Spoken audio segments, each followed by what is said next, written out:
Olá pessoal, tudo bem? Sejam bem-vindos a mais uma live. Hoje nós vamos falar do passo a passo para desenvolver um produto do zero. É isso mesmo, hoje você vai comigo aqui começar os primeiros passos de desenvolvimento de um produto. Eu sei que essa etapa, né, de inicial ali, de pontapé do desenvolvimento, é a que deixa a maior parte das pessoas que estão trabalhando ou que desejam trabalhar com P&D inseguras. Nossa, mas eu não sei por onde começar, eu não conheço fornecedor, eu não conheço outras pessoas técnicas, eu não sei nem o que eu faço do começo. Então, hoje, eu trouxe um exemplo prático de um produto. Então, aqui a gente vai partir do momento onde a gente já tem o briefing, já tem o escopo, e desde então até a gente gerar a nossa primeira formulação. Tá, então essa live hoje é uma live super técnica, bem mão na massa mesmo, para vocês sentirem um pouco como é essa jornada de desenvolver um produto do zero à prateleira, junto com a gente. Então agora eu vou compartilhar aqui com vocês a minha tela do meu computador, onde eu vou mostrar para vocês um Excel e eu vou explicando aqui os passo a passo do que a gente vai fazendo juntos para conseguir desenvolver este produto do zero, ok? Estão todos preparados? Papel e caneta na mão? Vamos lá! Bom, galera, então hoje nós vamos desenvolver uma formulação de geleia de morango do total zero. Então aqui nós vamos imaginar que a gente já passou pelo processo de ideação, né? Que a gente já teve a ideia, que o nosso cliente pediu pra gente uma solução, que ele quer desenvolver um produto, que ele tem lá uma linha de produção e que ele consiga aproveitar. Enfim, né? A gente já desenhou o briefing, a gente já sabe quem são os nossos concorrentes, a gente já falou muito de briefing aqui, né? Desse startup.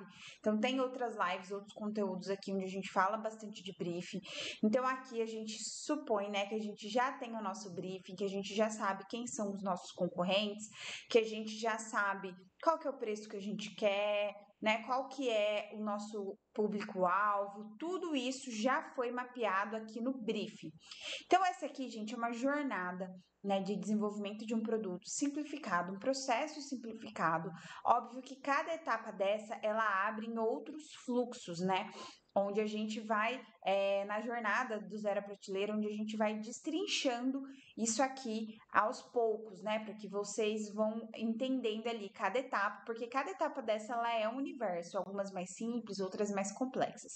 Mas então aqui nós já temos a ideia, o nosso cliente já nos solicitou, já fizemos a oferta, já fechamos o contrato, né? Estamos com um contratão aí para desenvolver um produto do zero.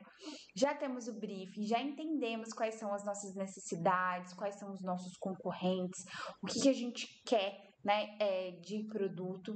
E aí a gente vai iniciar a etapa de concorrentes. Então, lá no briefing, a gente conseguiu elencar alguns concorrentes que são o nosso público-alvo. E esses nossos concorrentes, eles vão ser o nosso ponto de partida, tá? E aqui, gente, é muito importante ressaltar que a gente não quer copiar um produto do concorrente, tá? Este não é o objetivo. Mas é importante que a gente esteja dentro de um padrão de produto, tá? E aí eu quero dar alguns exemplos aqui para vocês. A gente sabe, por exemplo, que a Kraft Heinz, ela produz a maionese Heinz e a maionese Quero. A Quero é uma propriedade da Kraft Heinz, é uma marca da Kraft Heinz. Ela produz a maionese Heinz e a maionese Quero. A gente percebe que as maioneses Heinz e Quero, elas são maioneses diferentes. A maionese Heinz é uma maionese que tem um alto teor de gordura. A maionese Quero é uma maionese que tem amido e que tem pouca gordura. A maionese Heinz não tem amido, então ela é uma maionese high fat, com muita gordura, um preço mais alto, um posicionamento diferente, até a qualidade do rótulo, né? Você olha, são rótulos diferentes. O rótulo da Heinz é um rótulo metalizado, um rótulo mais premium, assim como a embalagem, o design, o Quero. A Quero, ela já vem, por exemplo, com uma estampazinha mais xadrez, ele comunica mais essa coisa de casa, né, de família, então ela é diferente o posicionamento. Então, você concorda comigo que se a gente for desenvolver um produto para competir com a Quero, o preço da Quero, o posicionamento da Quero, ele não pode ter uma cara de Heinz, porque são produtos diferentes. Então, por isso, a gente faz uma pesquisa de concorrente, porque a gente quer entender aonde que nós vamos nos posicionar no mercado, na gôndola, no lado a lado, com quem que a gente vai conversar, quem são os nossos concorrentes, tá? Então, isso é muito importante que a gente tenha essa noção, né? E que saiba onde tá. Por isso que a pesquisa de concorrentes, ela é muito importante, porque a gente percebe que existe uma diferença entre os ingredientes. No exemplo da maionese aqui, uma tem muito óleo e a outra tem pouquinho óleo e tem amido. Então a Quero, ela compete com quem? Com arisco, com até com Hellmann's, né? Assim, elas são maionese ali que tem em torno de 19, 20 calorias na porção, porque são maioneses que possuem menos óleo e mais amido. E aí a Heinz, ela compete com quem? Com aquela Hellmann's Supreme, outras, né? A Hellmann's acabou lançando outras linhas, né? A Hammer, então ela foi lançando outras linhas ali para ter essa cara mais premium, com aquela comunicação de feito com ovos de galinha caipira, toda aquela coisa. Então, assim, é importante a gente entender. Por isso que a pesquisa de concorrente ela é tão importante, tá? E aí aqui nós vamos chegar até na nossa etapa de aplicação em bancada. Mas daqui para cá tem bastante coisa e aí nós vamos começar agora, né? Especificamente. Então vamos lá.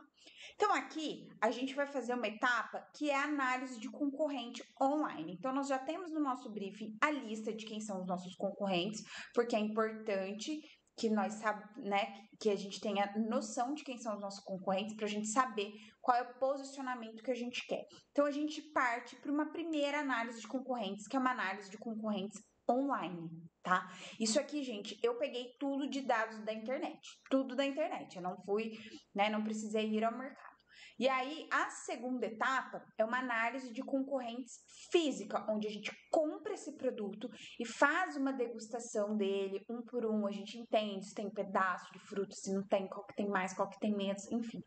A gente segue ali mais ou menos essa ideia, mas eu vou passando aqui com vocês no detalhe. Então vamos lá. Então a gente elencou aqui 3 marcas. Ai, desculpa, gente. Queensberry, Ritter e Homemade. Essas são as 3 marcas que são os nossos concorrentes. Então aqui a gente está falando de uma geleia que vai custar ali na ponta em torno de R$ 20, que ó, a Queensberry custa R$ 20,92, a Ritter custa R$ 17,53, mas ela é 290 gramas, então ela é uma geleia menor, né? O vidro é um pouquinho menor. E a Homemade, que também é uma geleia de 320 gramas, custa R$ 20,99. Então, essas aqui são os nossos concorrentes. E aí, aqui é importante a gente imaginar o quê? A gente quer uma geleia mais premium. A gente sabe que Homemade e Queensberry são marcas mais premiums de geleia. Então, a gente quer se posicionar e se igualar com esses concorrentes, né? Ser igual ou melhores. Mas isso aqui fica um tema para uma outra live, pra gente falar disso, de análise sensorial. Então aqui, qual que é a marca? Qual que é o produto? O produto é o quê? Geleia de morango. Todos eles são geleia de morango. Qual que é o formato? E aí é importante. Ah, Rosana, mas é meio óbvio geleia de morango. Não é óbvio, tá? Tem alguns produtos, por exemplo, que eles colocam geleia de morango, aí coloca bem embaixo assim, com não sei o quê. Geleia de amora com banana, com blueberry. Então, esse pititiquinho aqui impacta na formulação, tá? Então, aqui todas são de fato geleia de morango. E pode ser que em algum momento você vai desenvolver um produto que você não vai ter um produto exatamente igual para você comparar. Se você for fazer, né, uma inovação de fato do zero, você vai comparar com quem? Se é um produto que não existe. Então, você vai ter que pegar alguns produtos que são como se posicionassem numa mesma categoria. Deixa eu pensar um exemplo aqui para vocês. Tem um produto que ele é muito famoso fora do Brasil, que ele chama Liquid Enhancer, que ele é um aromatizador de água, tá? Geralmente ele vem concentrado num vidrinho que você esguicha no copo, aromatiza sua água e toma. Isso é muito forte fora do país, principalmente para as pessoas que não gostam de tomar água. Isso é mais comum do que a gente imagina. as pessoas não gostam de tomar água, então a gente acaba que, né, desenvolver esse produto. Foi um cara que desenvolveu para a esposa dele, quando começou, né, quando surgiu esse produto, o cara desenvolveu para a esposa que não tomava água, para ela começar a tomar água aromatizada. E aí ela começou a gostar de tomar água. Foi aí que surgiu esse produto. Então, é muito interessante essa categoria de produto. Aqui no Brasil já teve esse tipo de produto. Ele tem hoje uma. Ele é produzido lá em Senador Canedo, lá em Goiás, de uma fábrica que chama Só Bebidas, por exemplo. Eles têm, eu não me lembro agora a marca deles, né, o nome comercial deles, mas eles têm esse aromatizador de água e eu já trabalhei com esse produto, eu já desenvolvi um produto desse também. Fiz alguns ajustes de formulação, enfim, algumas melhorias num produto desse. E aí ele tinha chá e tudo. Então ele era uma proposta com chá. Então ele era um chá branco com tangerina ou com laranja, se eu não me engano, e chá verde com limão, chá branco com tangerina e com cranberry, e chá branco com limão e com laranja. Então você concorda que aqui no Brasil não existe esse produto para comparar? Porque se eu fosse fazer um lado a lado desse, não existiria. É um produto muito diferente para o mercado brasileiro ainda, né? Inclusive é um produto que hoje a gente não vê mais tanto. É uma pena porque é um produto incrível. Inclusive, gente, o de limão para tomar caipirinha é ó, uma belezinha. Mas a gente não vê tanto esse produto. Então aqui, por exemplo, a gente poderia comparar ele com o universo de chás, né, os chás prontos para consumo, quando a gente vai tentar fazer uma correlação custo-dose, alguma coisa nesse sentido, a gente precisaria fazer uma adaptação, tá? Então é importante a gente entender com quem que a gente quer se posicionar, onde a gente quer estar, para que a gente faça uma análise de concorrentes legal e que isso seja o nosso indicador de qual caminho que nós queremos seguir, tá? Então, aqui o formato, pote de vidro, é legal saber o formato, descrever, porque às vezes um vai ser num pote de vidro, outro vai ser num pote de plástico, enfim. O peso, porque aí vai existir uma correlação de custo por quilo de produto, e é legal a gente saber disso.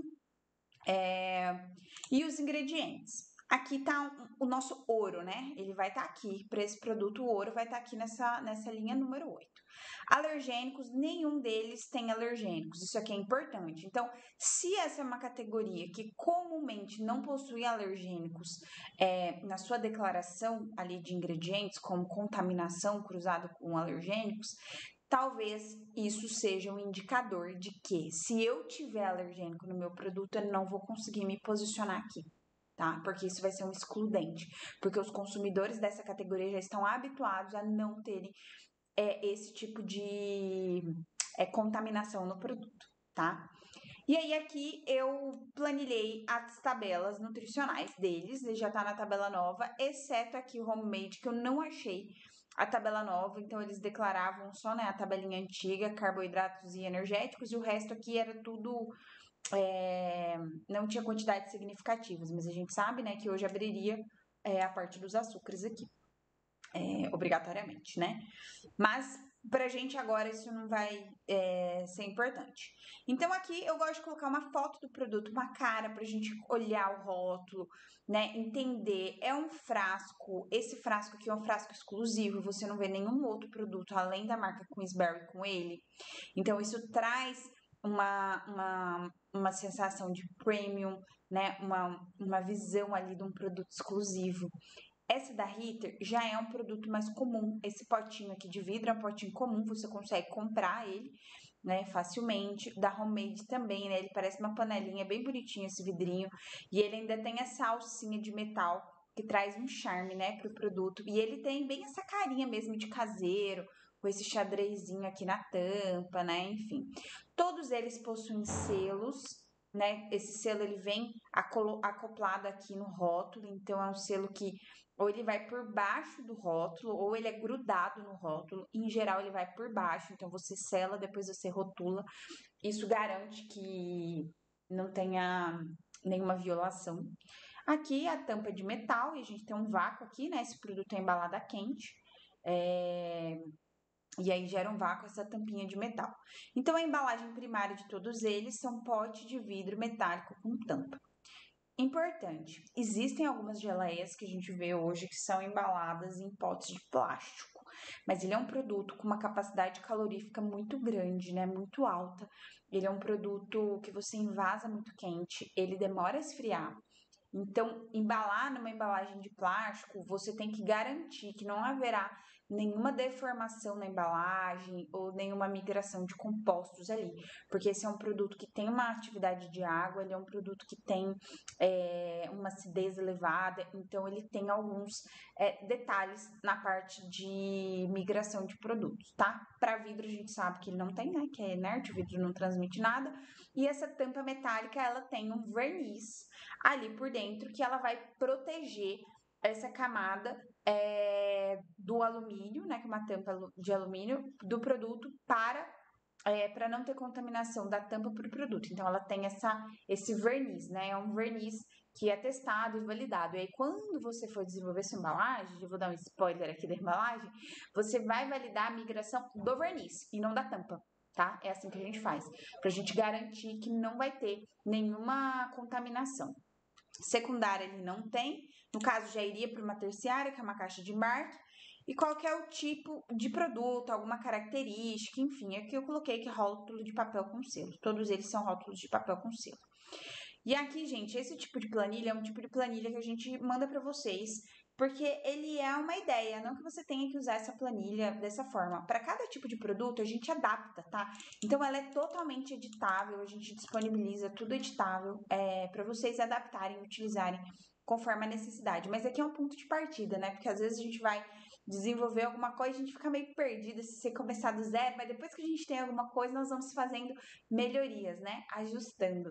Então, aqui é uma planilha de análise de concorrentes. Então, dito isso, feita essa análise de concorrentes aqui na internet, qual seria o nosso próximo passo? Ir ao mercado e fazer a aquisição dessas geleias. E aí a gente ia ver como estava o vácuo, né? Se a gente conseguisse fazer uma análise de torque, também era legal da tampa, mas também não é uma coisa mandatória, né? Mas seria interessante ter um parâmetro que nós poderíamos analisar. A gente analisaria o produto em si, se tem cinerese, se não tem cinerese. Esse produto costuma ter cinerese, porque ele forma um gel, mas dá uma escapada da água ali. Se tem pedaços de fruta, se não tem, se é com polpa, se é com fruta de verdade, o que eles adicionam, enfim. E aí a gente ia fazer uma degustação do produto, entender, perceber assim, é muito ácido, é pouco ácido, porque aqui a gente tem diferenças, né, do acidulante.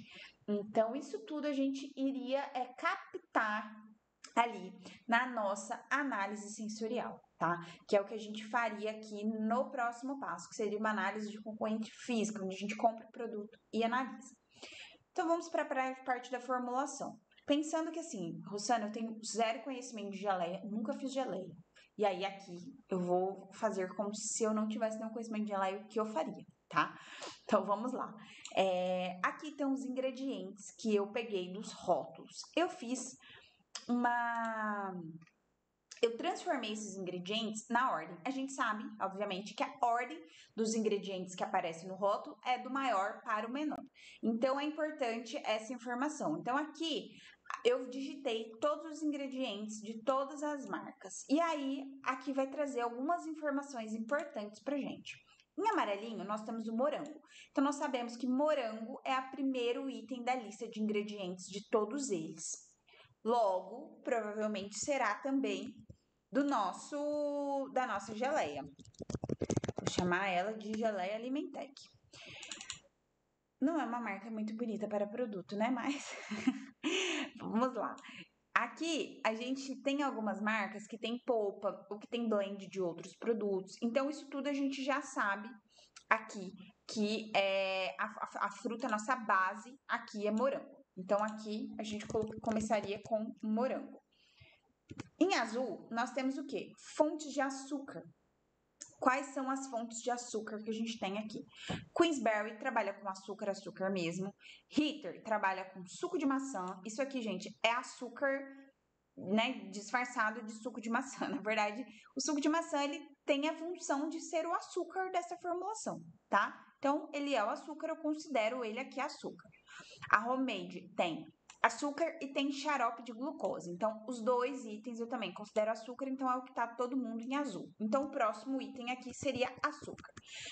Nós não queremos complicar a nossa formulação, tá? Desde já. O ideal é que a gente inicie esse processo de desenvolvimento de uma maneira mais simplificada. Por que mais simplificada? Para que ele nos ajude a entender a performance do produto. E aqui, gente, na última live que eu fiz, eu até falei para vocês que a gente não entra, quando começa a trabalhar no projeto, a gente não entra como especialista nele, tá?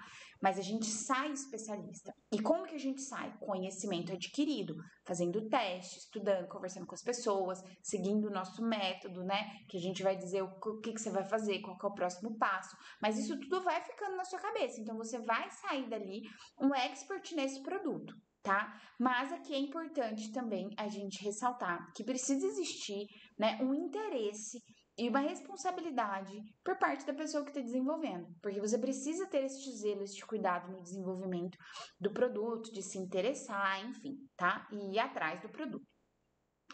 Vamos lá, terceira categoria, o ácido. A gente sabe que geleias são produtos acidificados. Essa parte, esse pH ácido, ele ajuda inclusive na formação do gel da pectina, tá? Então é importante. Rosana, como que eu vou descobrir isso?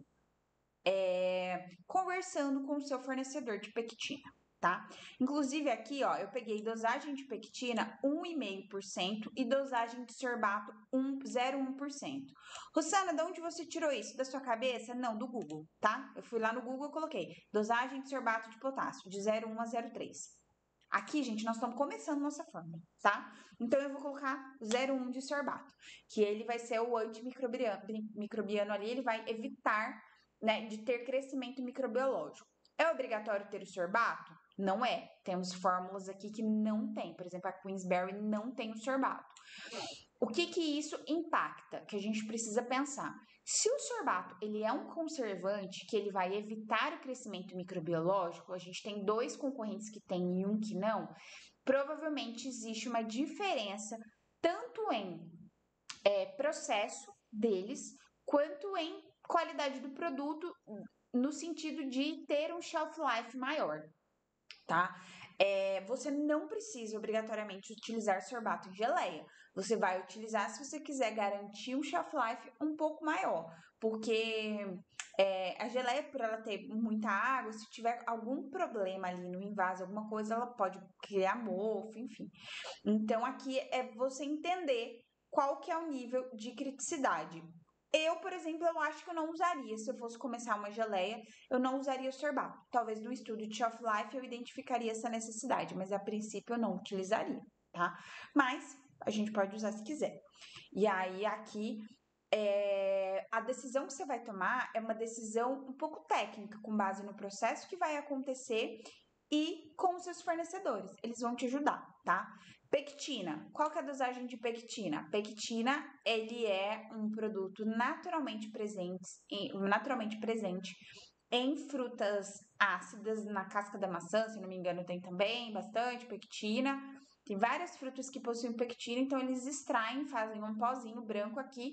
E aí você tem uma dosagem de 1,5%. Rosana, não tenho certeza dessa dosagem. Então você vai buscar fornecedores de pectina e vai entrar em contato com eles e vai perguntar: olha, estou trabalhando numa geleia, tal, tal, tal. Qual que é a pectina que você me indica aqui para o meu processo? Aí ele vai te falar, tal pectina com tal dosagem. E aí você vai ajustar conforme a necessidade. E aí, gente, aqui, por exemplo, eu tenho. Já trabalhei com várias formulações de geleia e a gente já usou dosagens diferentes de pectina para cada tipo de formulação, tá? Isso é importante, porque ele vai variar. Por exemplo, jabuticaba, se eu não me engano, é um produto que não tem muita pectina presente nele. Agora, goiaba já é um produto que tem. Goiaba não, mirtilo, se eu não me engano, né? O blueberry, ele tem muita pectina naturalmente presente. Então, se usasse a mesma dosagem, a geleia ficaria dura. Então, vamos reduzir um pouquinho aqui essa pectina. Então, aqui você vai testando e entendendo a performance, comparando o produto, tá? Então, a gente vai para o próximo item, o acidulante, suco de limão, ácido cítrico e ácido cítrico. Qual que é a diferença entre eles? O ácido cítrico, ele é um aditivo, né, que ele já vem ali, o ácido cítrico isolado para você, e o suco de limão concentrado, nesse caso aqui, ele é um produto que tem um alto teor de ácido cítrico. Esse suco de limão, gente, ele tem em torno, eu acho que ele é 30% em geral. Então, ele não é um suco assim, igual você espreme o limão, não. Ele é concentrado mesmo, tá? E aí a gente pode usar tanto o ácido cítrico quanto o suco de limão. Ai, Luciana, o meu cliente gosta de produtos com clean label. Vai no suco de limão. E aí aqui é um fator de decisão pra gente, pode ser custo. Qual que é o custo do ácido cítrico e a dosagem? Custo-dose, custo-dose, tá? Então, eu quero ir no suco de limão. Legal, então vamos no suco de limão. E temos pectina de fruta todos têm, então é um indicador que teremos pectina de fruta no nosso produto. E aí aqui a gente tem anti-espumante e aqui também o monodiglicerídeos de ácido graxo também é um anti-espumante, tá? Esse anti-espumante, por que que ele é usado? Porque quando você vai fazer geleia, ela forma uma espuma. Inclusive, se você for fazer geleia caseira na sua casa, ela forma muita espuma. Então, esse anti-espumante, ele vem para blindar isso. Isso pode atrapalhar um pouco esse excesso de espuma, você medir a temperatura, uma dissolução adequada dos ingredientes. Isso tudo pode impactar se tiver muita espuma. Só que aqui, gente, vai depender do seu processo. Né? Onde que você vai produzir? É um tacho pequeno, né? Uma panela pequena. Eu falo tacho, né? Mas o tacho nada mais é do que uma panela grande, né? Um tacho ali pequeno, de 20 quilos, talvez não seja necessário. O que eu faria aqui? Vamos testar. Esse é um produto, né? Esse é um item que ele pode ser adicionado ou não na formulação. E como que eu sei disso? Tem fornecedor que não tem. Assim como o sorbato. O sorbato, ele é opcional ou não. Tem fornecedor que não tem. E aí, aqui a gente vai ter que entender como é o processo que você faz, né, o jeito que você faz para identificar essa necessidade. Mas lá, gente, aqui no nosso processo, a gente tem as etapas de aplicação na bancada, de ajustes de bancada, e a gente tem as validações, e ainda faz uma validação final. No processo de validação, a gente vai validar o shelf life. Validei o shelf life sem o sorbato, então não precisei. Tá? Eu tenho a validação de teste industrial. Eu validei o teste industrial sem o anti-espumante, mas assim, deu ruim, formou muita espuma, não foi bom. Porque às vezes a queda é muito grande, né? Então isso tudo você vai variar, né? Então você viu que era ruim, precisou adicionar o anti-espumante, e aí você adiciona, tá? Então aqui, né, as próximas etapas elas vão dar um indicador. Aqui a gente tá gerando uma primeira fórmula, é o nosso ponto de partida, tá? E, gente, eu vou falar uma coisa para vocês. Nesses meus 10 anos de desenvolvendo produto, eu acho que uma vez eu desenvolvi, inclusive foi uma fórmula de geleia, que a primeira fórmula que eu desenvolvi foi aprovada. Só. Eu já tive produtos que a gente fez 58 fórmulas e que não foi aprovado. Já teve itens que a gente fez 70 e poucas fórmulas, que foi uma outra geleia, de um outro sabor. E aí que a gente conseguiu fazer a aprovação. Então, todo o processo de desenvolvimento... Ah, Rosana, mas 78, você ficou 3 anos desenvolvendo? Não. É porque você faz uma, aí você faz a outra. No mesmo dia, gente. No mesmo dia você faz várias formulações, se for o caso, tá? Essa geleia que eu fiz e a gente bateu de primeira, né, expectativa, foi uma geleia de frutas vermelhas, mas era um produto muito simples, porque a gente já tinha geleia de morango, de amora e de framboesa. Só precisei misturar tudo e fazer uma de frutas vermelhas. E aqui o que era mais importante para mim era o custo e o aspecto visual do produto. Então eu já sabia bem o aspecto que eu queria e já sabia o target do custo. Então eu projetei, ficou com um sabor bom, calibradinho. Beleza, aprovamos de primeira. Mas isso não costuma acontecer, tá? Por isso até que a gente sempre orienta na aprovação de protótipo, a gente tem uma aula que fala sobre isso, a gente mandar mais de um protótipo para o cliente, tá? Fazer a aprovação, ou para o diretor da sua empresa, enfim, para a pessoa que aprova o produto. Porque é muito comum do cérebro humano a gente reprovar de primeira, tá? Então, se você entrega só um produto, ele vai falar, não, acho que poderia ser melhor. Mas se você entrega 2 produtos e o concorrente, óbvio que ele não pode saber quem é quem, 2 produtos e o concorrente, ele vai escolher sem saber. E aí, geralmente, a gente consegue aprovação dessa forma. Por quê? Não é que a gente está enganando a pessoa, mas a gente está usando estratégias para que a gente engane de certa forma o cérebro, porque o nosso cérebro a gente já quer reprovar de fato. É normal isso, tá? A gente sempre quer reprovar de primeira. Por isso que sempre arquiteto faz 2 projetos, 3 projetos. Todo mundo sempre tem que ter mais uma opção. A gente precisa escolher. É uma coisa nossa, a gente precisa escolher. Então, fica a dica aí já pra vocês, tá? Então, o antiespumante, o ácido, eu vou falar ácido sórbico, o sorbato de potássio, né? Que o ácido sórbico, gente, é o princípio ativo do sorbato, tá? Ele é mais isolado. O antiespumante aqui são itens que a gente vai validar durante o nosso processo. Então, a gente não inicia com ele de cara. Então, aqui, qual seria a nossa formulação? Lembrando, gente, que formulação sempre precisa começar com... Ela precisa dar sempre 100%, tá? E muitas vezes a gente vai fazer umas continhas aqui para dar o 100%, tá? Então, pectina de fruta, a gente já sabe aqui que é 1,5%. O suco de limão, se a gente considerar que ele é o 30% de concentração, que eu acredito que seja isso, vou até confirmar, a gente usaria mais ou menos 5% de suco de limão. Ah, Luciana, de onde que você tirou isso? Informação técnica também, tá? A informação técnica do fornecedor. 5% de suco de limão. Aqui, o morango e o açúcar é o que vai variar mais. Em geral, a gente consegue travar, né, alguns itens e variar outros na formulação. Em geral, a gente fica sempre nesse limiar de alterar algum ingrediente ou outro. Aqui a Queensberry fala que tem 50% de morango. E aí aqui a minha orientação seria, olha o custo tá fazendo sentido? A gente tem uma aula que fala sobre isso. Ritter e Homemade não declaram nada. E aí a gente teria aqui uma quantidade de açúcar. Então vamos supor que a gente vai começar aqui com 50% de morango. E aí aqui vai sobrar uma quantidade aqui de açúcar que a gente precisaria incluir, que é 44,5 ou é 43,5? 43,5.